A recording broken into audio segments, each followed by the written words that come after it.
പ്രിയ സജ്ജനങ്ങളെ, സദനമസ്കാരം. ഏകാത്മതാ സ്തോത്ര പഠനത്തിൽ നമുക്ക് 14-ാമത്തെ ശ്ലോകത്തെക്കുറിച്ചാണ് ഇന്നു മുതൽ ചിന്തിക്കേണ്ടത്.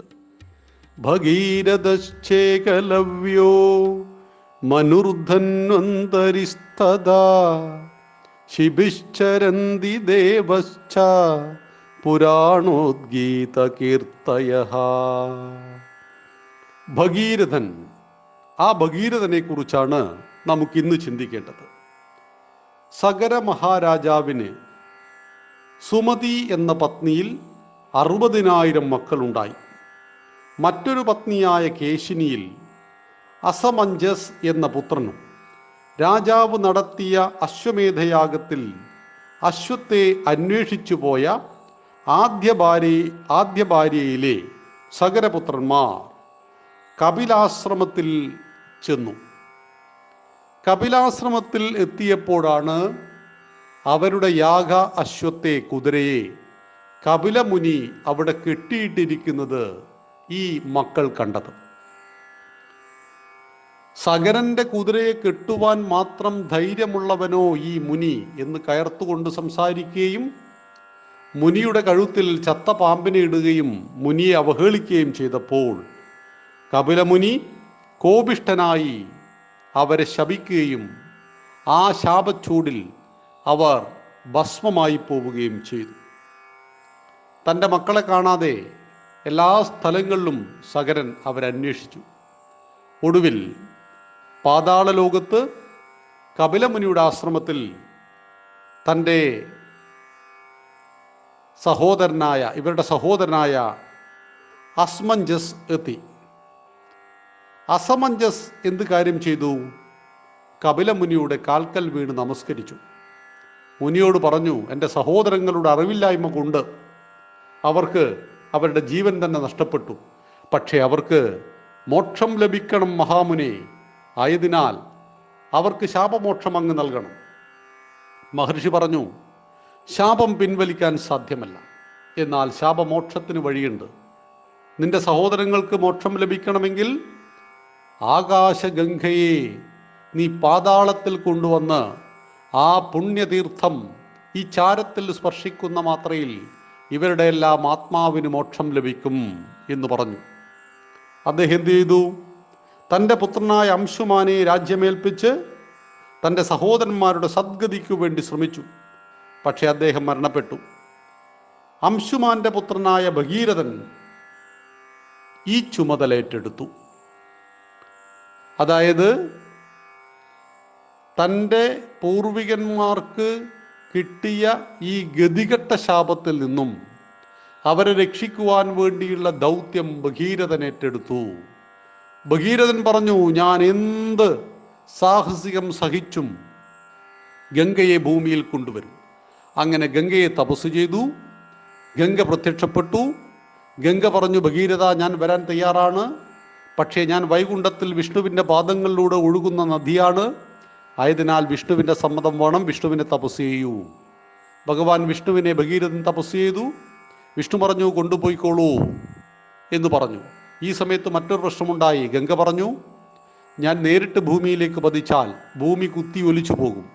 ആയതിനാൽ വഴിയിൽ വെച്ച് എൻ്റെ ശക്തിയെ ആരെങ്കിലും ഒന്ന് തടുത്ത് നിർത്തി ശക്തി കുറച്ചുകൊണ്ട് എന്നെ താഴേക്ക് വിടണം. അതിന് പറ്റുന്നത് മഹാദേവനാണ്.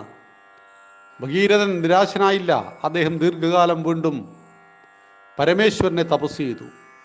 പരമശിവൻ പ്രത്യക്ഷപ്പെട്ടു. അദ്ദേഹത്തോട് പറഞ്ഞു, എൻ്റെ പിതൃക്കൾക്ക് മോക്ഷം ലഭിക്കുവാൻ വേണ്ടി ഗംഗ ഭൂമിയിലേക്ക് വരുമ്പോൾ ഗംഗയുടെ ശക്തിപ്രവാഹത്തെ അങ്ങൊന്ന് തടുത്തു നിർത്തി അതിൻ്റെ കാഠിന്യം കുറച്ചുകൊണ്ട് ഞങ്ങൾക്ക് വിട്ടുതരണം, ഭൂമിയിലേക്ക് വിട്ടുതരണം. ശിവൻ പറഞ്ഞു, ഭഗീരഥ, നിന്നിൽ ഞാൻ തൃപ്തനായിരിക്കുന്നു, തീർച്ചയായിട്ടും നിന്റെ ആവശ്യം നിറവേറുന്നതാണ് എന്ന്. അങ്ങനെ ഗംഗ ഭൂമിയിലേക്ക് പതിക്കാൻ തുടങ്ങി. വഴിയിൽ വെച്ച് കുത്തിയൊലിച്ചു വരുന്ന ഗംഗയ്ക്ക് അഹങ്കാരമുണ്ടായി. സാക്ഷാൽ പരമേശ്വരന് എൻ്റെ ശക്തിയെ തടുത്തു നിർത്തുവാൻ കഴിയില്ല എന്ന് തോന്നി. പക്ഷേ ശിവൻ എന്ത് ചെയ്തു? തൻ്റെ ജടയിൽ ഗംഗയെ കുടുക്കി. ഗംഗ ജടയിലായി. ഭഗീരഥൻ പറഞ്ഞു, ഗംഗ ഭൂമിയിലേക്ക് വന്നിട്ടുണ്ട്, പക്ഷേ വഴിയിൽ വെച്ച് കാണാതായി പോയിരിക്കുന്നു. പരമേശ്വരൻ്റെ ജടക്കുള്ളിൽ അത് കുടുങ്ങിയിരിക്കുന്നു. എന്തു ചെയ്യും? പരമേശ്വരൻ ധ്യാനത്തിലുമായി. വീണ്ടും ഭഗവാനെ തപസ് ചെയ്തു. ഭഗവാൻ ധ്യാനത്തിൽ നിന്ന് ഉണർന്നു. ആവശ്യം മനസ്സിലാക്കി ഗംഗയെ തൻ്റെ ജടയിൽ നിന്നും കുറേശ്ശെയായി പുറത്തേക്ക് വിട്ടു. ഗംഗ ഭൂമിയിലെത്തി. വീണ്ടും ഗംഗ അഹങ്കാരിയായി. ജന്മ മഹർഷി തപസ് ചെയ്യുന്ന ആശ്രമം മുഴുവൻ മുക്കിക്കളഞ്ഞു. മഹർഷി കണ്ണു തുറന്നു നോക്കുമ്പോൾ നദിയിലൂടെ ഒഴുകുകയാണ്. മഹർഷി എന്ത് ചെയ്തു? ആ നദി മുഴുവൻ കുടിച്ചു വറ്റിച്ചു കളഞ്ഞു. അങ്ങനെ ഭൂമിയിലെത്തപ്പെട്ട ഗംഗ മഹർഷിയുടെ വയറ്റിലുമായി. ഭഗീരഥൻ മഹർഷിയുടെ പാദങ്ങളിൽ നമസ്കരിച്ചു. മഹർഷിയോട് കാര്യങ്ങൾ പറഞ്ഞു. മഹർഷി ചെവിയിലൂടെ ഗംഗയെ പുറത്തേക്ക് വിട്ടു. ജന്മ മഹർഷിയുടെ ചെവിയിൽ നിന്നും ഉത്ഭവിച്ചവൾ എന്ന അർത്ഥത്തിൽ ജാഹ്നവി എന്ന പേരും ഗംഗയ്ക്ക് ലഭിച്ചു. അങ്ങനെ ഗംഗ ഒഴുകി ഒഴുകി ഒടുവിൽ അത് പാതാള ലോകത്തിൽ ചെന്ന് ഭഗീരഥൻ്റെ പൂർവികന്മാർ ഭസ്മമായി കിടക്കുന്ന ആ ചാരത്തെ സ്പർശിക്കുകയും അവർക്ക് മോചനം ലഭിക്കുകയും ചെയ്തു. ഇതാണ് ഭഗീരഥ പ്രയത്നം എന്നൊക്കെ പൊതുവെ നാം പറയുന്നത്. ജീവിതത്തിലെ ഒരു പ്രതിസന്ധിക്ക് മുന്നിലും തളർന്നു പോകാതെ വിജയത്തെ കൈവരിക്കുവാനുള്ള പരിശ്രമത്തിൻ്റെ പേരാണ് ഭഗീരഥ പ്രയത്നം. ഭഗീരഥൻ നമ്മുടെ പൂർവികനായിരുന്നു. കഠിന പ്രയത്നത്തിൻ്റെ മകുട ഉദാഹരണമായിരുന്നു. പരീക്ഷയിൽ തോറ്റതിൻ്റെ പേരിൽ ആത്മഹത്യ ചെയ്യുന്ന, പ്രണയത്തിൻ്റെ പേരിൽ ആത്മഹത്യ ചെയ്യുന്ന, ജീവിത പ്രാരാബ്ധങ്ങളുടെ പേരിൽ ആത്മഹത്യ ചെയ്യുന്ന 100 ആത്മഹത്യയിൽ 95% ഹിന്ദുവാണ്. അതിൻ്റെ കാരണം അവർ ഭഗീരഥനെക്കുറിച്ച് ചെറുപ്പത്തിലേ പഠിച്ചില്ല എന്നതുകൊണ്ടാണ്. ഭഗീരഥനെക്കുറിച്ച് പഠിച്ചിരുന്നുവെങ്കിൽ എല്ലാ പ്രതിസന്ധികളെയും മറികടന്നുകൊണ്ട് എങ്ങനെ ഒരു രാജ്യത്തെ സൃഷ്ടിക്കാം, അല്ലെങ്കിൽ തൻ്റെ ഒരു സത്യത്തെ എങ്ങനെ ജീവിതത്തിൽ പ്രാവർത്തികമാക്കാം എന്ന് നമുക്ക് കാണിച്ചു തന്ന മഹാത്മാവാണ് ഭഗീരഥൻ എന്ന് മനസ്സിലാക്കുക. ആ ഭഗീരഥൻ ശ്രീരാമൻ 14ാമത്തെ തലമുറയിൽ ജനിച്ചാണ്. ഭഗീരഥൻ്റെ 14ാമത്തെ തലമുറയിലാണ് ശ്രീരാമൻ ജനിച്ചത്. ആ ഭഗവാന്റെ പൂർവികനായ ഭഗീരഥൻ ഏകാത്മതാ സ്തോത്രത്തിൽ സ്ഥിരോത്സാഹത്തിൻ്റെയും കഠിന പരിശ്രമത്തിൻ്റെയും പ്രതീകമായ ആ ഭഗീരഥനെ നാം നമസ്കരിക്കുന്നു. നന്ദി, നമസ്കാരം. വന്ദേ മാതരം.